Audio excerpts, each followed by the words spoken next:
Hello and welcome back. This is episode 8 of Oh No No No, the Raith Rovers podcast. And we are, of course, here to talk about Saturday's Fife Derby as the Rovers welcome Dunfermline to town.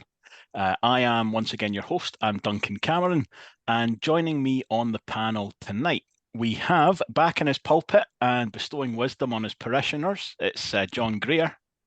John, how are you? I'm good. I'm glad to be back. Fantastic. Now, the Dutch gave us Manny Dooku and we gave them Scott Fleming. I think we definitely know that we get the bum end of that deal. Scott, how are you? Good God, if I'm getting referred to him, I'm all right. Cheers. Magic. She's making the main stand cool again. It's Christina Beattie. How are you, Christina? I'm good, thank you. Fantastic. He's here to teach us a thing or two. It's Blair Hopcroft. How are you, Blair? Very well, mate. Thank you. Fantastic. And of course, Kirkcaldy's answer to Adam Buxton. It's the podcat-in-chief. It's Robbie Weir. How are you, Robbie? I'm fine, but I do not get that reference. No worries, you won't be the only one. So, after an unexpected week off, the Rovers welcome 7th place Dunfermline, coming off the back of 2 defeats in a row for the first time since James McPake has been in charge over there. So, with that in mind, are you filled with optimism for this one, Blair? I mean, it's a Fife Derby, so no. I am, to be fair, in the sense that I feel like this team's different. I feel like we've mentioned it a few times. I think we deal with things differently.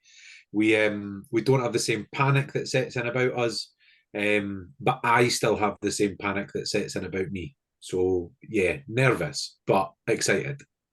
Yeah, I've always preferred away derbies more than home derbies just because of the weight of expectation. I find it more enjoyable to go away and not be quite so worried about it. Christina, how about you? I know you're the resident rampant optimist, so how are you feeling? Very optimistic. Although I normally go for a 3-0 or a 4-0, but I think it's probably going to be maybe like a 3-2 or a 4-2 this week. I thought you were going to say 6 or 7. Yeah, I do think we're going to concede this week. Probably 1 or 2. But I'm just really looking forward to the atmosphere. I mean, the ticket sales look great, and I just love the atmosphere of Dunfermline and Raith anyway. So yeah, really looking forward to it. I don't know whether I'm going to be so optimistic to say it's going to be another Lewis one hat trick, but definitely it'll be a good game, and I definitely think we're going to win. Yeah, definitely. John, what about you? How are you feeling about this one? Well, I'm a wee bit like Blair. It's a Fife Derby, so but I think I am quite confident. I looked at their team twice. We've played them, and to be quite honest, I'm not even sure that I would pick one of their players to be in their team. But it's a Fife Derby, so let's hope we just go and do the business. Yeah, definitely. Robbie, what about you? Initial thoughts for this one? Relatively optimistic. The Fife Derbies always tend to be quite a tight game, with the 2 exceptions of the 4-1 that they beat us at East End and the 5-1 spanking that we gave them at Starks in the COVID season. Both teams have not out their injury issues. I mean, you can see that looking across the board.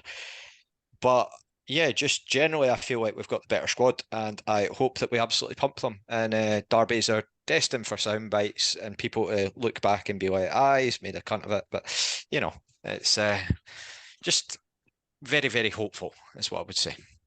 Yeah, definitely. I mean, there's a couple of half-decent players in there, but I'm kind of the same as you, John. When I start looking through that squad, I'm surprised they didn't do more business in the summer.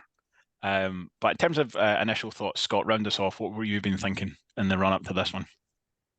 Kind of like the rest of you, I'm fairly confident going into it, just with our home record this season, and just Dunfermline they've been pretty inconsistent this season as well. And well, they've obviously got back-to-back defeats, but even earlier than that, it was like 1-1, draw 1, win 1, lose 1. So you kind of don't know what you're getting for them yet. But to be fair, I think I'm expecting us to get a good result. And well, I suppose that's the old thing. Derby games means that form goes out the window. But I'm looking forward to it, even though I'm gutted I'm not getting to be there. But that should be a good game. Yeah, definitely. I think by the sounds of it, I mean, by the time this episode goes out, the South Stand could be sold out. I think there was only about 100 tickets left or something like that last time I saw. So that's very good. I mean, it's Thursday night as we record, so still plenty of time. Might be running out of space in the main stand as well by the time we get to kick off, which is very nice to see for a middle of the season league game. In terms of the Rovers side that's going to actually start this one, the excellent folks at Raith TV put up their usual pre-match interview with Ian Murray earlier on today. Not the best of news, in as much as it sounds like Ian Hamilton. Sorry. Definitely not getting it. He's definitely not going to get by. Jack Hamilton and Nathan's called Ian. Sorry, Ian Latto's going to get a game blank. for us. Keith Watson. Keith Watson, thank you. That is exactly who I was looking for. Fucking hell, we can't even remember the Dunfermline players, but then when we get to the point that we can't even remember our own players, this is when we're toiling Duncan. I have a real mental block on Keith Watson's first name. I nearly forgot it again there. There was like 2 episodes ago at one point, I just only referred to him as Watson because I can never remember what his bloody name is. Anyway, that's not the point. The point is he hasn't trained. So there's certainly no chance we'll see either of those two. And Dylan Easton, I mean, it sounds slightly more positive for Dylan Easton. That we talked last time, that could have been a bit of a disaster scenario, but he this one might come too soon for him, but it sounds like he's not too far away. How do you think that's going to affect things? Robbie, we'll come to you first of all in terms of how Ian Murray might line up and how you would line up for this one. I'm not even going to try and line up, which is not exactly great content, but it's just so hard to say because the news that we've had about injuries before, it's just been very inconsistent in terms of getting told that people are a couple of weeks back or are going to be back soon, and then they're still out. And that's been rumbling on for a little bit, but you can understand why it's done. It keeps people on their toes, and just very hard to predict how it's going to be. But also as well, we don't know, not that we should be paying them too much attention per such, how Dunfermline are going to line up. They're saying that Kyle Benedictus is touch and go, and a lot of their fans were slaughtering the boy Breen, I noticed last week, I think. I mean, they generally just seem very, as you say, inconsistent in the way that they are and their lineup and the players that they've got out. So it's very, very hard to actually focus and tell how this game will go, which doesn't make for great preview podcast content, as I say, but just, I suppose time will tell. And Ian Murray knows what the situation is and trust his capable knowledge of our squad. Yeah, absolutely. I think you're absolutely right about Benedictus coming in for them. I think it'll be huge, mostly because they play that back three and you really need someone to organise it, because otherwise a lot of the time you find one guy's just wandering about and doesn't know what he's supposed to be doing. And that's obviously what Benedictus does for them. But to your first point there about Ian Murray, you're right, he doesn't tend to make kind of big wholesale changes based on his opposition, because if you were going to do that, the time to do that would be when faced up with someone playing a back three, but he didn't for either the first 2 derbies, so I wouldn't expect a hugely changed team for this one. Blair, what about you? How are you thinking about the lineup? Well, yeah, I mean, in terms of the injury news, I mean, Dylan Easton is a massive loss for any team. But I feel like for us, and this might come back to bite me hugely, I feel like for us it's kind of not as big a loss because it's the one area of the pitch that we've got options. Like there's more options there. Keith Watson's more of a miss for me. I think it's interesting you're talking about Kyle Benedictus. If you'd said this time last season that we were going to play a back three and Benny was going to be organising it, I don't think there'd be many Rovers fans who would be too excited about it. I certainly don't think there was many Rovers fans were hugely disappointed to see him go when he went. I think his kind of time had come. He'd been a good servant. I mean, I really liked him, but I think it's really interesting how much they rely on him and how big he is for them. I think it says a little bit about where they're at. But I think it'll be really interesting at the weekend just to see how we line up in the kind of at the back more than anything else. I think it'll be, it's that same thing we spoke about a couple of weeks ago. If Brown plays centre half, does he just play Byrne on his own in the midfield? Does he drop Stanton deeper? That's maybe more of an issue now if you also don't have Easton further forward. You maybe need Stanton further forward to kind of drive us on a little bit. There's definitely decisions to be made, but it's going to be one of those, I feel like, where it all hinges at the back and then it ripples through the entire kind of side. But it all is going to, I think, is going to all stem from the centre half. I think the one thing that we can take a big bit of confidence out of that was the performance against Dundee United and the way that Scott Brown was in that game. If we played them after the Airdrie game, I think you probably would have been like, oh, fuck. Whereas now it's a bit like, actually, he's played against Tony Watt. And I don't, again, this is probably going to get clipped to fuck if it goes tits up. But I don't feel that Craig Whiting's as good as Tony Watt in terms of technical ability. Certainly not as good as Louis Moe. And I don't think those are particularly bold statements to make. I think most people in the division would agree with that, probably Dunfermline fans as well.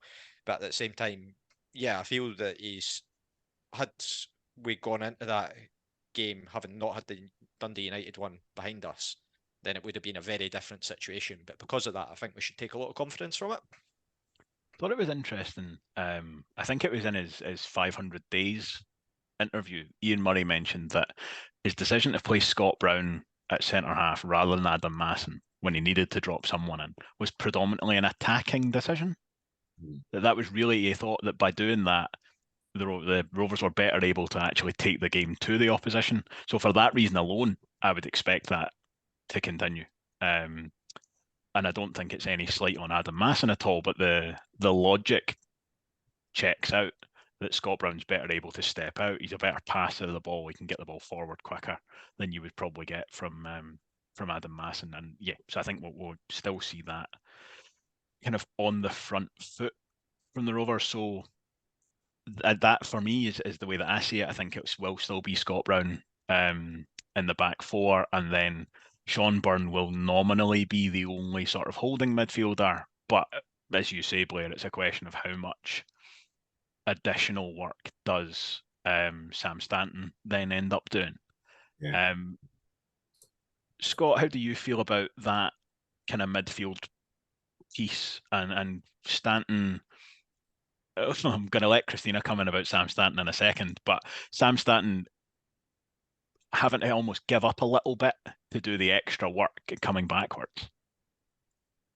I get what you mean, but I think we could see Stanton further forward this week if Easton isn't going to play. I think you could see him in the sort of 10 role, and they might just leave Byrne to do the mopping up in front of the back four. I might be wrong, but I just think that, especially, I think if it had been at East End, then we might have put Stanton further back. But with us being at home, we like playing on that surface as well. And if you can get, as we were talking about after the Munchos game, I know it's Munchos and they're a league below, but that connection between the front four and Stanton was included in that.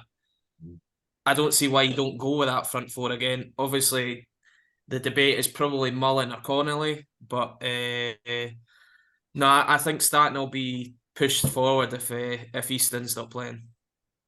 So, Christina, I know you're Sam Stanton's biggest fan, and also you're on record on this podcast saying you really like both Smith and Vaughan up front, kind of as a two. So presumably that's what you're hoping for on Saturday, just that, as Scott says, kind of all-out attack on that front. Yes, that would be my ideal scenario on Saturday. I really like Lewis Vaughan and Callum Smith, and I think you cannot have a derby without Lewis Vaughan, especially against Dunfermline. So Stanton, I feel like, I think he's great wherever he plays, because he's the best player in the championship, which has been now put on record. It's been taken to people, and the vote was cast, and he's the best player in the championship. So I think as long as we've got him, although Dylan Easton's brilliant, and he definitely will be a loss. You are going to feel a loss if Dylan Easton's not there. But Sam Stanton is just so reliable, and I think he'll make up for any gaps. And is Ewan Murray back? Will he be back? Yeah, I think he believe could. so. Yeah. Yeah, he was one Um, of the fitness bug ones, I think. All Or right. Okay. sickness So bugs even. yeah, I'd like to see him back as well because I think he's really good. Definitely. And John, I want to hear your thoughts just generally about the side, but I'd also like to hear specifically about the point Scott mentioned there, because for me, I think it's the biggest question over like an individual position. Aidan Connolly got 90 minutes against Montrose, and now he's had an extra weekend to kind of reset. Would you be pitching him in from the start here, or is Josh Mullen keeping his place, or are you finding a way to fit them both? What do you think?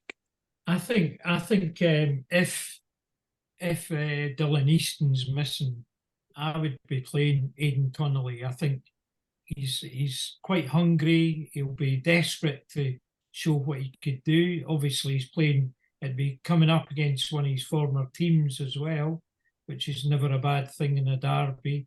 It was quite interesting that both him and Josh Mullen actually were suffering from the Delhi belly as well for the Montrose game. And I don't know if anybody noticed when Josh Mullen scored his goal, Liam Dick made some reference to him pooing himself. Did you see that in the celebrations after the goal?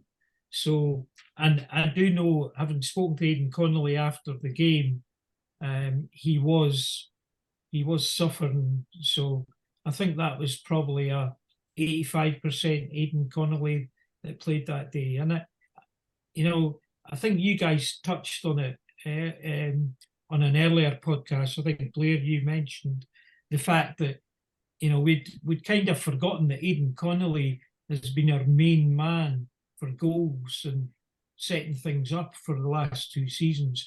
To see a fit Aidan Connolly back in the team would be a great thing.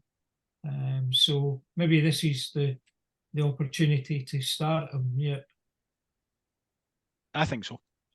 Personally, I think it was Ian Latto was particularly kind of passionate making that point about Aidan Connolly as well, and he kind of convinced me as much as anything else as he made that argument.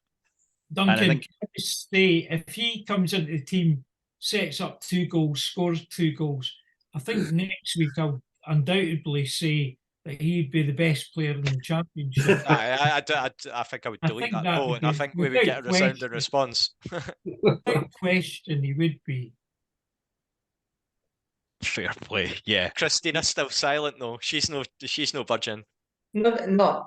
Like, I feel like we just need to let it lie. We've confirmed it. It's Sam Stanton. We'll just move on. Everybody else can keep trying. Isn't it amazing that we've got two such good players in our team as Stanton and Easton, with Easton just slightly ahead of him? But well, that was. I mean, it was like the I can't even remember what game it was now. Was it possible it was a Dundee United game, and we were picking man of the match, and we each picked a different player at that forward unit? Because I think that was also the same week that Scott McGill got into the team of the week, was it not? Aye. No, that was the Montrose game, wasn't it? It was the Montrose game, yeah. The forgotten We man. all picked a different man of the match, and somebody else got in the team of the week. I think Kev Dabrowski was team of the week for that one. Was he? Yeah. But yeah, it's a good point in that and I think to a large degree it's that forward unit bringing the best out of each other, in large part, which, fingers crossed it continues. Is even the guys that we're not really mentioning in this same argument. It's Callum Smith, Lewis Vaughan, who both had excellent seasons and are absolutely excellent players in their own right. So it does hopefully bode well for Saturday, as you say. Dunfermline seem to really they get beat 3-0 by Partick Thistle, but then they seem to actually, if anything, play worse against Ayr United. They only get beat 1-0, but by all accounts, first half they were terrible and really should have been hammered. But it's one of these where, as you say, Scott, it's a derby, it's very different. You're always at risk of a backlash. But they are really kind of hamstrung by their injuries. You look at their players that they've got. That, I mean, Lewis McCann's excellent for the Championship. There's no kind of getting away from that. But you go beyond it, there's not a lot to Can I fear just say in that. that Kane Richie Hosler lad that's out injured, he's played like one game this season. By the way their fans talk about him, you think that he must be like Iron Robin reincarnated in a footballing body, because he just seems to get better and better every single week that he doesn't play. And you're thinking, can he be that good? Like, realistically. But again, he'll probably come back at New Year and tear us a new one or something daft. But I think the point that I would say is that what's interesting is you look back historically in the derbies, and I think Dunfermline have always been seen as sort of the team that played the more attacking football. And under John McGlynn in his first spell in particular, we were seen as very direct and just kick and rush almost. The tables have totally turned on that in the last few years. Like, we've been the far more aggressive attacking team. We might not have been successful in some of the derbies, particularly the season that Dunfermline went down. But yeah, like you consider like the players that we've got. And it is interesting talking about sort of the number 10, the 10 issue that we've sort of got in terms of people like Easton, Vaughan, Stanton, even Smith being able to play. The depth that we've got in there, you just think back to all those years where we didn't have the depth in those positions, where we didn't have sort of almost like Maverick Flair type players. What a great position to be in as a club, by the way, just having that. It's just so good, just like, and it might not work out for them on Saturday. It might well be the case that Dunfermline come away with a win, but you still feel very confident the squad's going places and that we're doing things positively. So yeah, it's just it's a nice position to be in. Sort of having those options there. Saying at the start as well, like I feel like we're a different animal this year. Like I mean, I'll be the first to admit it. I love Joe McGlynn. I absolutely loved him as a manager, and I mean, I was a massive fan of his. His one failing for me was every time we played Dunfermline, we shat the bed. We did it every single time. I mean, you go back to him playing McNeil in goals instead of McGurn the season that they went up. It was ludicrous some of the times that we played against them. Do you know what I mean? We beat them comfortably at home in that 5-1 game, but that was the same season we lost 4-1 to them away from home. Do you know what I mean? And it's that thing of, like, I feel like this team, I mean, we might lose on Saturday. I'm not going to sit here and say that we're guaranteed to win. We might lose on Saturday. I just feel like we don't have the collapse in us. And this might actually get back and come back to me. But I really don't feel like we do. Like, I feel like if that happens on Saturday, it will be out of character.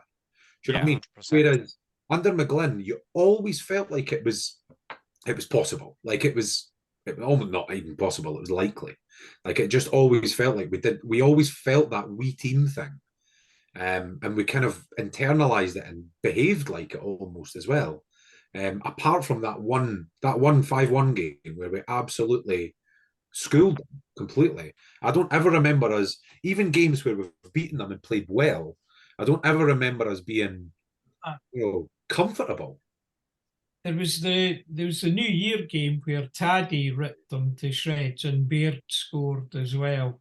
What I loved about the 5-1 game was we've just scored to make it 5-1, and Reagan Hendry is running back, shouting at the players, "Right, boys, come on, we want to score more." And that was just brilliant, wasn't it, to hear? And you know who gave him pelters after? Who? Ewan Murray. Ewan Murray, at the end of that clip, you can hear Ewan Murray going up to him, like, trying to have words with him. But aye, it's just shows how times change. Yeah, but does that not just tell you what we've got in our team now? You know, I think earlier in the season I said that we're more resilient, and that's what it's about. There's a better unity about us. We've got guys in there that I think you guys have all mentioned that have won this league before, and you know they know what it's about. But having Ewan Murray in our teams has been a great thing to have, isn't it? Him coming back. Absolutely. Just to your point there, Blair, about it doesn't really feel like this team's got a collapse in them. I agree with you, and I think I'm willing to share that burden when we get turned over at the weekend. But it's to almost flip that on its head. You know, sometimes you watch a team that's winning a few games narrowly, and you think, like, we're going to give somebody a doing soon. You know, like this team's going to win a 4-0. I don't really feel that way about this team either. It feels like, I think I'm right in saying all of our league games so far have been decided by a goal either way, or have been a draw. So we've not shipped a couple, but we've not scored a couple either. And it feels like that quite narrow sort of bandwidth is quite right for this team. Like in the championship, is that they're a good championship side, and you could see them winning a lot of games by a single goal, and they'll lose games kind of by a single goal as well. But yeah, they're not hopefully going to get turned over very often at all. And equally, they might not go out and put 5 past anyone, but they're just very good and very, almost like a very mature football side in terms of they're doing their jobs right. And over the course of a season, that's going to come off for them more often than it doesn't. Which, is very, very different from, as you say, like John McGunn's sides had quite wild polar, opposites sometimes. And as he seemed to, like, I don't know if I can think of another manager who more visibly sort of overthought certain games than John McGunn and stuff like that. But you could see stuff that he had not tried at any other point in the season suddenly came out at East End Park. It's like, this is Stevie a really Simmons odd way on the wing. Yeah, exactly. Just mad stuff like that. What season was it that Lewis Vaughan scored his hat trick? Was that the cup? It was. It was. That was when we had Grant Gillespie's brother playing. What year was that? I think it must have been 16, 17, I'd say. I thought it was 2019. Yeah, I think it was later than that. I've got the ticket right here. It is 2019. 19th of January 2019. 19. It was Dan Armstrong's last game as well. Time flies when you're watching that Wedderburn run about the middle of a pitch, so. Were you calling it running? Can I tell you a funny story? I was in Argentina when that game was going on. We'd been to Iguazu Falls, which, if you look up, is one of the 7 natural wonders of the world. And we'd done one of these rib boat things and went about it. Came off soaking, and I'd vowed not to switch my phone on. So I vowed not to switch my phone on. We got back to our minibus, and I said, as soon as I stepped inside the minibus and put my phone on, I switched it on. It went mad, and I looked down, and it went, Lewis Vaughan, Lewis Vaughan, Lewis Vaughan. And I looked up, and honestly, I was so emotional, and there was tears in my eyes. And this Welsh woman came up and said, oh, you're so emotional. Wasn't that such a great sight? And in my head, I'm going, what the fuck's she on about? Lewis Vaughan scored the hat-trick against the Pars. We've pumped them. What are you on about? So there you are. Sorry. Yeah, never have to apologise for a story like that, John. Nah, it's tremendous. So, in terms of Saturday's game, then, anything anybody else wants to add? Anything I wants to throw in before we get on to around the predictions? I just wanted to say about that. Sorry, I'm going back to the Lewis Vaughan hat-trick again, because, see, at that point, I hadn't been a Rovers fan for that long. And I think Duncan and Robbie, I think you know this story. But when the very first Rovers game I ever came to, I came with a friend and we got relegated back into League One. And it was a really horrible day. It was raining. Everybody was like raging. I remember the fans, I just looked around me and everybody was shouting and swearing. And my friend was like, that was horrific. I'm never going there again. And I was like, that was amazing. I'm going back. So that was my first ever game. And then not long after that, I kind of then was like, I'm really going to dedicate to this. I'm going to buy a season ticket. I started going all the time. And that game, that Lewis Vaughan 3-0, I was like, this is why I love football. And if I could have explained it to people that don't know football, it's very difficult to explain why I love football. But that day with that hat trick for me was like the best day of my life. My husband gets raging when I say that, because I've been married and I have a child. But that was the best day of my life. It all kind of came together as well that day. I was doing the social media. I hadn't been doing it very long, but I'd kind of recognised that there was a big issue that we didn't have any like content to put out. We didn't have enough photos around the ground. We didn't have. So that was actually the very first day we had Leslie Fleming come along, who was the girl who did the fan photography, and there was another photographer as well. So we actually ended up just by pure luck. It was the very first day that we tried it, and we got all these amazing. So all the photos around the ground of the fans, almost all of them are from that day, because everybody was smiling. It was pretty much the only week for a wee while where everybody was just so happy. But it was a cracking day. Absolutely, it was amazing. Watching that north stand empty with about 10 minutes to go, that was glorious. And you know what's awful? I missed that day because it was my dad's birthday. I had to go down to a meal, which my sister, who lives in Coldstream, decided to book in the Borders, and I was fucking fizzing. My mates, I don't know if they're going to listen to this, but they consistently say, you weren't there for that Lewis Vaughan hat trick into the South Stand though. And you're like, you're absolutely right, I wasn't there, and I still begrudge that fact, even though I love my family to bits.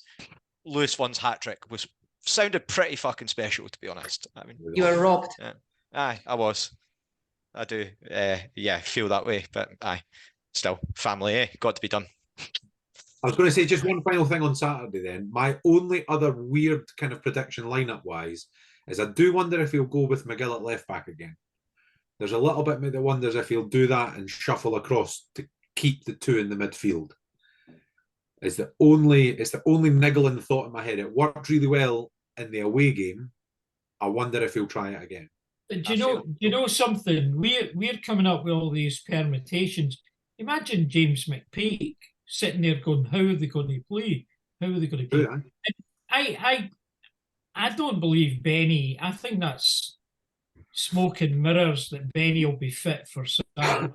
Yeah. No, honestly, even if he is fit, that would not be a concern for me, whether Benedictus plays for them or not. And again, very probably bold prediction to say this, but I just think that he'll stand out in League One absolutely fine. But you put him into the Championship and you've got players that can slip by him and potentially cause issues. We saw that already. The first derby, or the second derby technically, when he made the fuck up at the back and Sam Stanton got in and it should have been 2-0. Like, he's not a... Yeah, it should have been. What did Sam do there? Can you imagine though? Can you imagine if Benny plays on Saturday and gets sent off?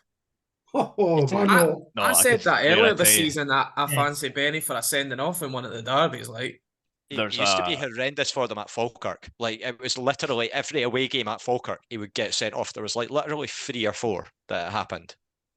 There's a flip side of that scenario that terrifies me too much though, which is that he takes their penalties. Yeah. There is the coming back.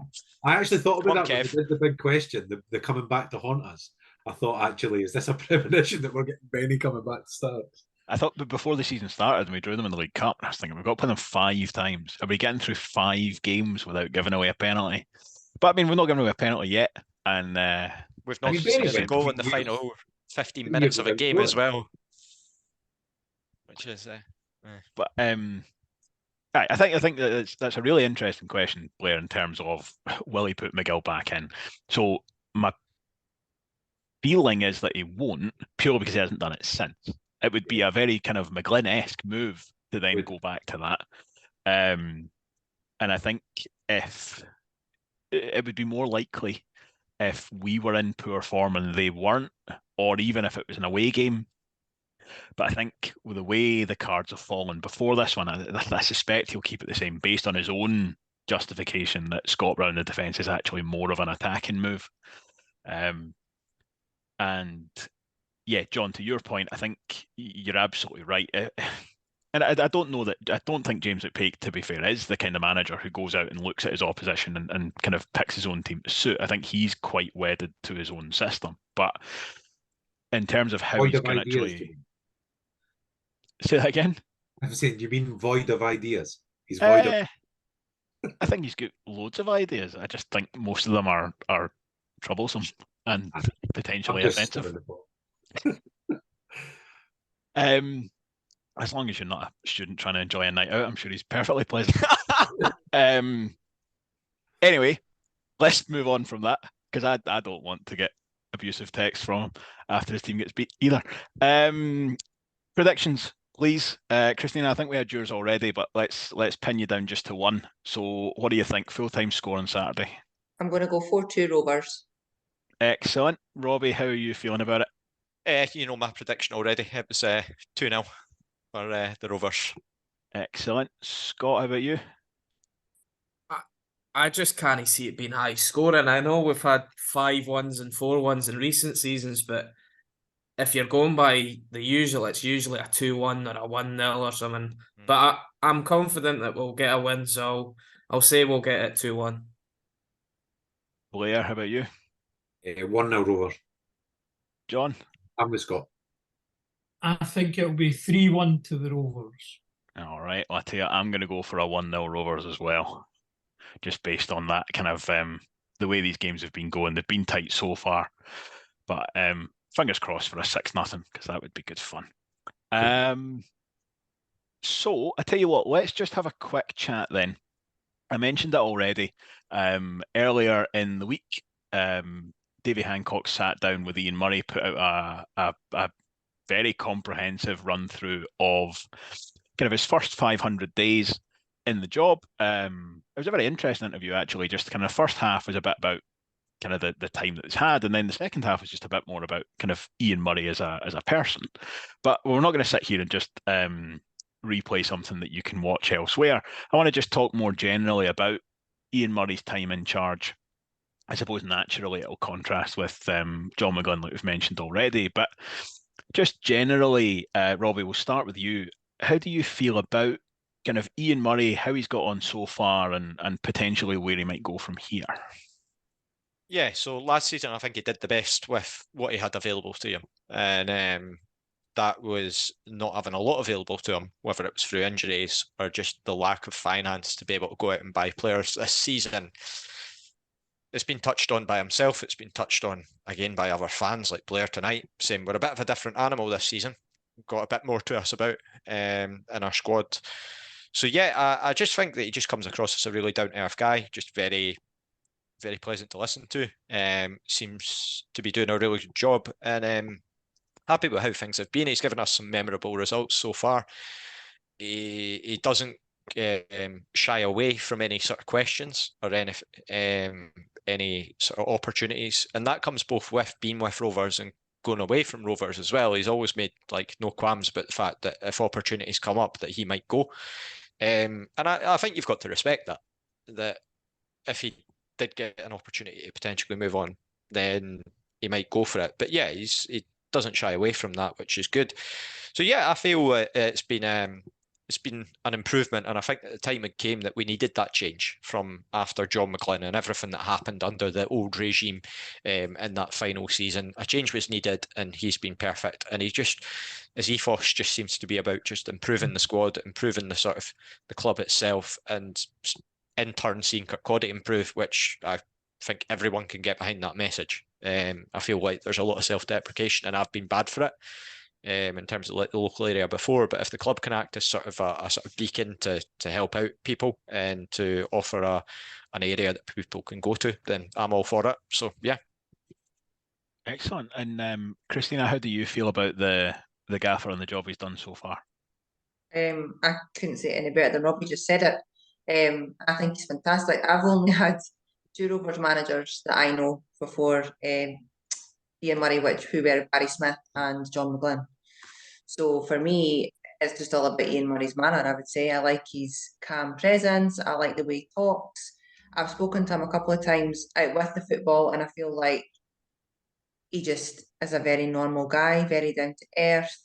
And I don't know, I always feel like we're very safe with him. Whenever I listen to him in an interview, no matter how bad the game's been, no matter how good the game's been, he's always on an even keel. He doesn't get caught up in it all. So yeah, I just think he's a lovely guy. Again, totally agree with Robbie about it. I think we got him at the right time. He's been great for the club. And I love his whole ethos about it being not just about football, it's about Kirkcaldy as a community, which is amazing. So I hope that continues long after he's gone. I hope it's like his little legacy to the club. Yeah, definitely. There was an interesting thing that he said right at the start of that interview with Davie, where he said that he feels like sometimes it takes time for other people to warm to him. So he was talking about, I think, specifically about the people he works with within the football club. And I thought that was quite surprising almost. Like, all right, he's not exactly Mr. sort of laugh a minute, like everybody's best pal kind of guy, but he seems like as you say, he seems like a lovely guy. So I was a little bit surprised almost that he said that about himself. But I agree with everything you've said there. It's something that I can't remember if I said it on here or in my very brief appearance on the radio, but I remember saying to someone that I feel like the new board were quite lucky that Ian Murray was the manager who was already in place, because he seems to me like the kind of manager you would want for the kind of thing that they're doing, which, as you say, he's very level-headed, he's very calm. He seems, to your point, Robbie, that like he's ambitious, but he's ambitious on a personal level. He doesn't seem to me like the kind of guy who's going to go and start asking the board to tear budgets up to get him an extra loanee from Fulham's under 23s with, X amount of games to go or anything like that. So I think it's a valid point as well to say that because of his experience in Norway, he's been open to having that sort of John Potter come in as the technical director. And can you imagine another manager? Like, I don't know obviously what John McGlynn's like as a person, because I've spent about like maybe an hour in his company. But like, can you imagine it was the case of John McGlynn saying to him, "Oh, by the way, we've got John Potter coming in, he'll take over some of your responsibilities," like a man that's just known as a workaholic.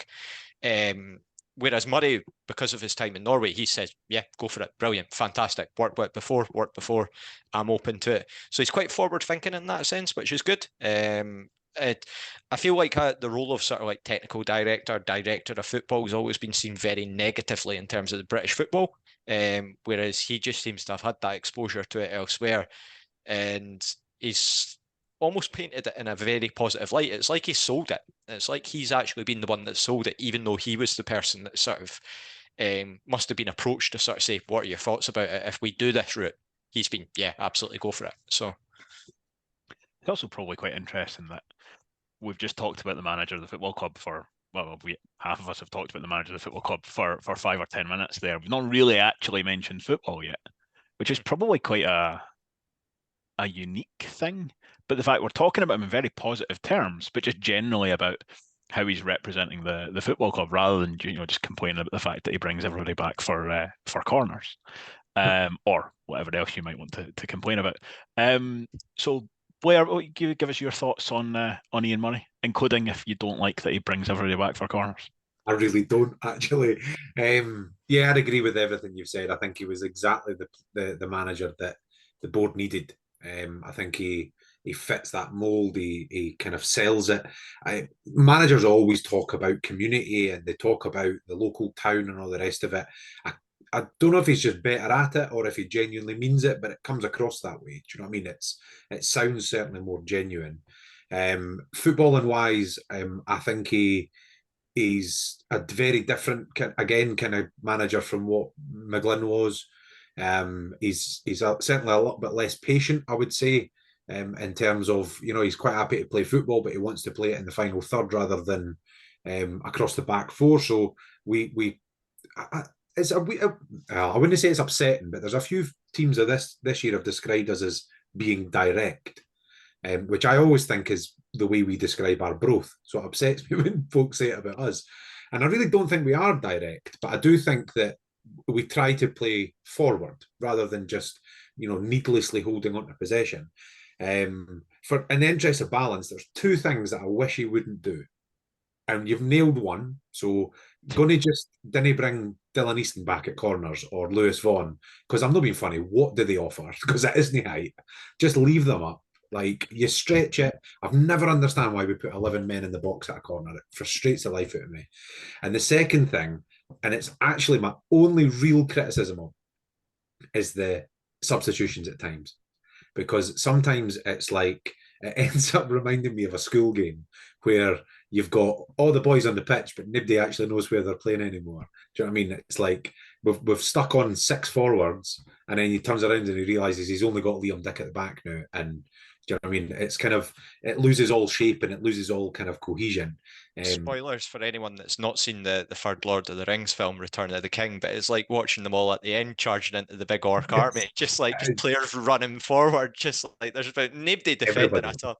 And then you end up chaos. And then he takes one of the centre halves and tells them to go up front as well. It's just like sometimes we lose the shape a little bit too much for my liking.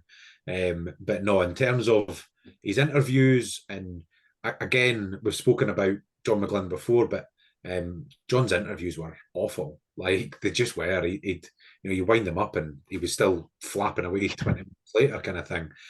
Whereas I really can you count? Can you count? I really feel with Ian Murray, he's really good at it. And just one thing before you move on, I think it's really worth noting just how lucky we are to have Davie Hancock, because those interviews are incredible.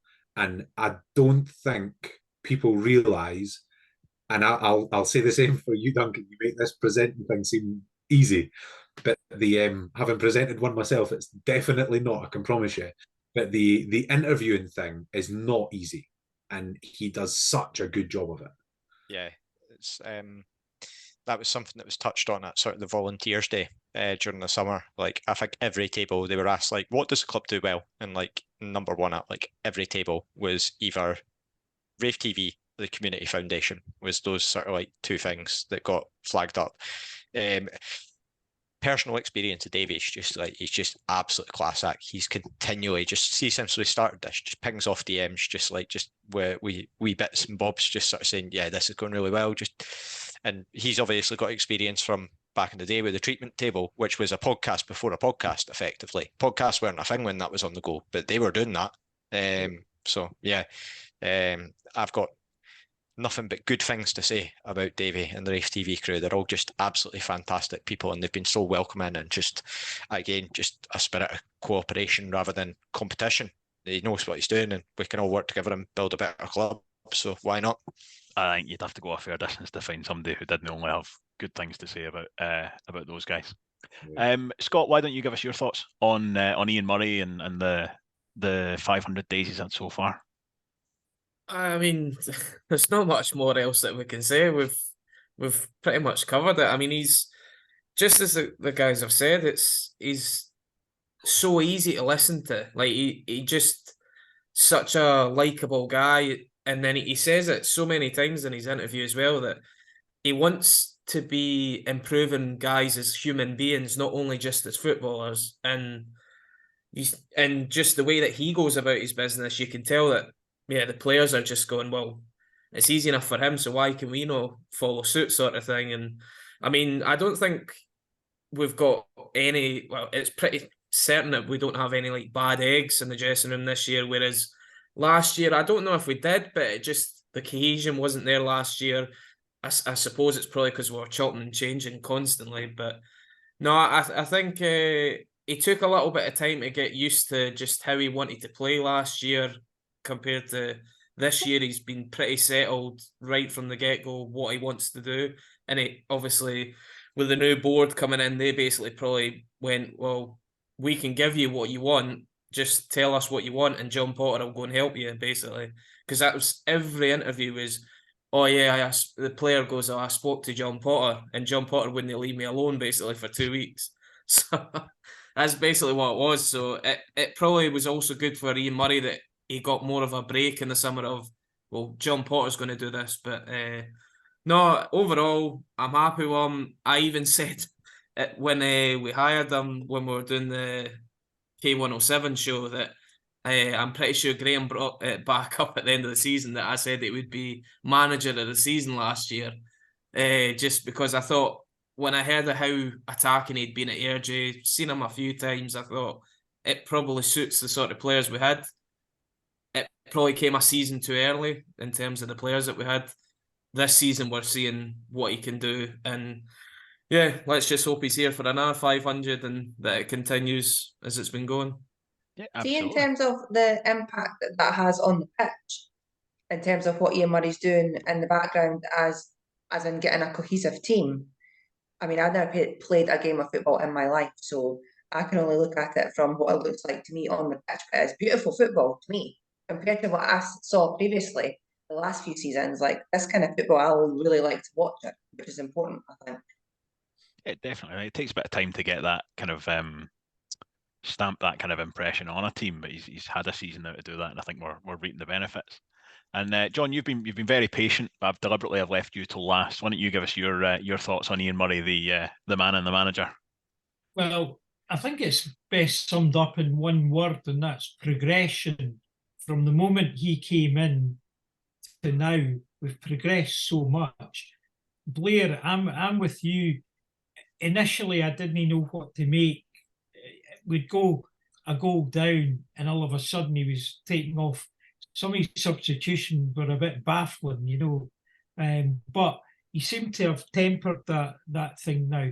But I think the addition of John Potter, and I have to put my hands up, I did say, why are a club our size? What are we doing with a director of football? I didn't really understand what the change would be there. But as you said, Scott, I do the interviews for the programme, and every player I've spoken to, it doesn't matter whether it's Sean Byrne, Callum Smith, they've all had some interaction with John Potter in the past. At Dunfermline, they played together, and they, as you said, they've been badgered by John Potter to sign. But I think the good thing is the three of them, we've got a management team there now, Cameron, Murray and John Potter, and they seem to be getting the best out of the players. I know that last season was difficult because one of the things was the lack of bodies at time, but everything seems to be moving forward really well. So I'm very pleased with the situation. Fantastic. And that just brings us to our final section for this episode, which is, as usual, is the big question. And the big question that I have for you guys this evening is, I'm going to give you a bit of a magic wand and ask you if you could make one change to Starks Park at the time being, what would it be? And I'm going to start with Scott. Let's come to you first of all. Well, when we first brought this up in the group chat, I thought this could get quite interesting, see how creative everybody's going to get here. But I went with quite a sort of, if you want to call it, an old-fashioned sort of thing. I'm obviously somebody that's only been going to the Rovers since sort of 2002, that sort of time. So obviously, I didn't see a lot of us in the 90s and stuff like that. But when I look back at 80s and 90s videos, pictures and everything, I've spoke to my dad about it a few times as well, that I would like us to bring back or raise up the ground and get the old enclosure back in front of that main stand and have it as like a standing sort of terracing area. Just that when you look back at it then, I don't know if it would change now because obviously the south stand's completely different, but it just looked pretty cool how it was and how it was set up. People were tight right next to the pitch as well, and I just thought if you do something like that, then it would, yeah, I think it would be pretty cool to bring that back. I'll just jump in there, Duncan, because he's completely stolen my thunder. Thought this might happen, to be fair. Thought there would be some agreement across the panel. Yeah, I do remember. I'm obviously a tad older, and I remember Starks Park. I remember us lifting the first division trophy in the main stand and all of that. I remember the tunnel when it was a tunnel, no a set of stairs. And it's that thing of, for me, that that 9-foot drop that we have on the other side of the wee wall. I'm always waiting for a player and no realise and jump over for the ball and disappear over the wall. I would love to see that raised back up. Just, I don't know, pour a load of concrete in, bring it up, because do you know what? That's where the singing section should be. Right in that corner, right in there. Everybody wants terracing. Why would you stand on the other side? Stand in front of the main stand. You've got the south stand off to your left. You've got the singing section all cuddled into that corner. It would be tremendous. I think that's where the noise would come from. Blair, the good thing is that was the making of Raith Rovers managers back in the day as well. Frank Connor, when he was the manager, used to have running battles with people walking up there. And Jimmy Nicholl, took over, he told a story at the Rovers Down South dinner last year where he'd just come along from Dunfermline, where he'd been a player coach, looking after the reserves. He took over as the Rovers manager, and what he did was he didn't like the kit we had, so he got himself he had an old Dunfermline top, and he got a black marker pen and tried to score it out. And as he was walking up to the game, somebody must have noted, and we weren't doing too well on the pitch. And as he walked down at half time, somebody shouted over and went, "Hey, Nickel!" And you could get that fucking red Dunfermline tap off. We see what it is. So he didn't understand the differences between the Rovers and Dunfermline and the dynamic there, but that's what it was good for as well. Well, John, what you've got, the mic. Why don't you continue? What change would you make?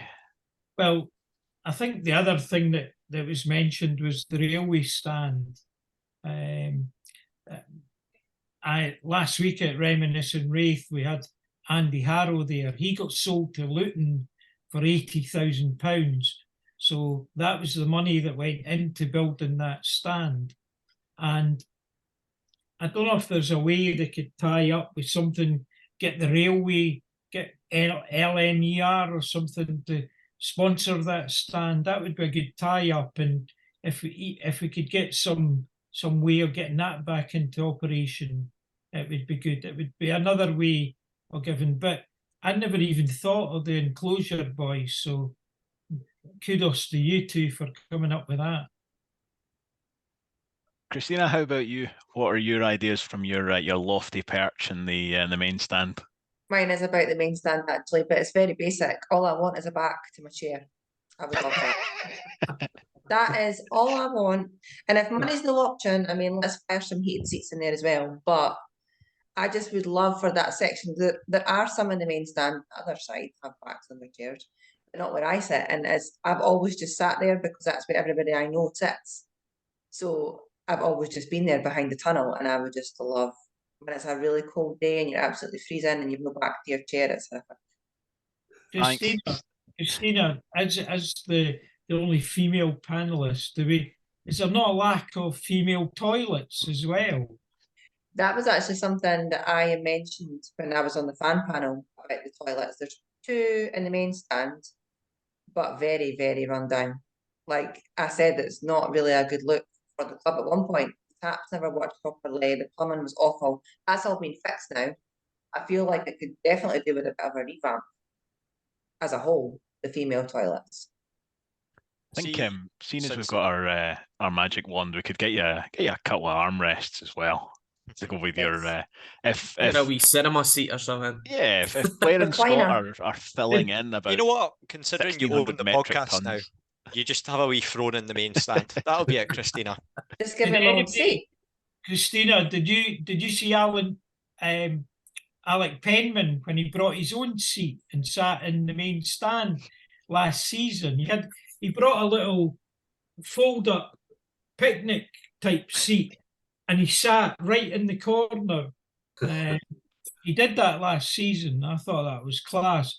He'd had his hip done, so he couldn't sit on the seats there, but he brought his own one. I'll be looking on Amazon tonight for heated football throne seats. I was going to buy it and bring it. Yeah, just get yourself a black and white one that'll match your top.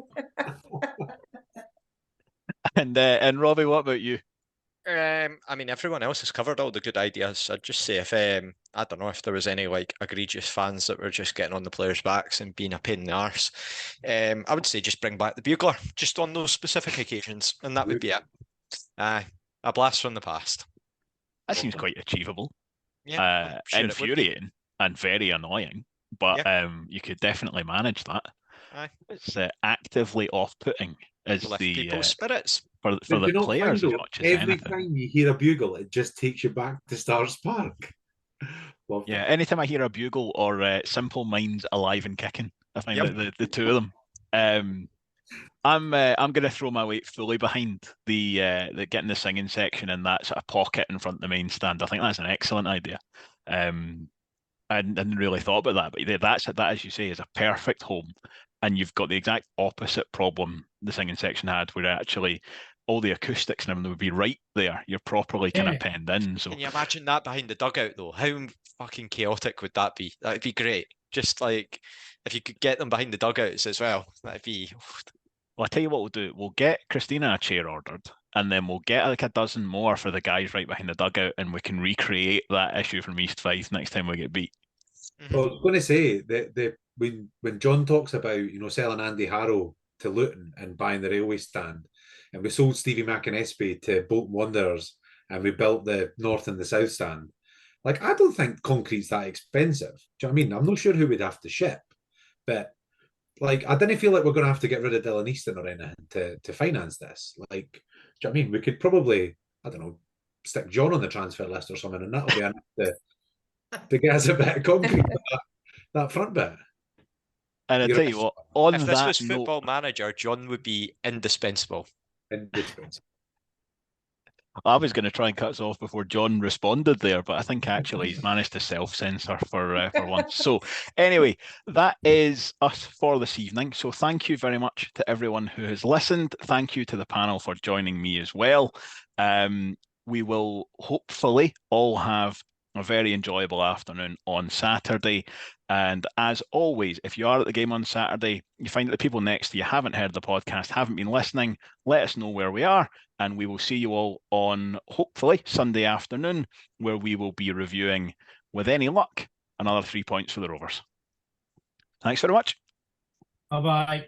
Thanks for listening. On the Rovers.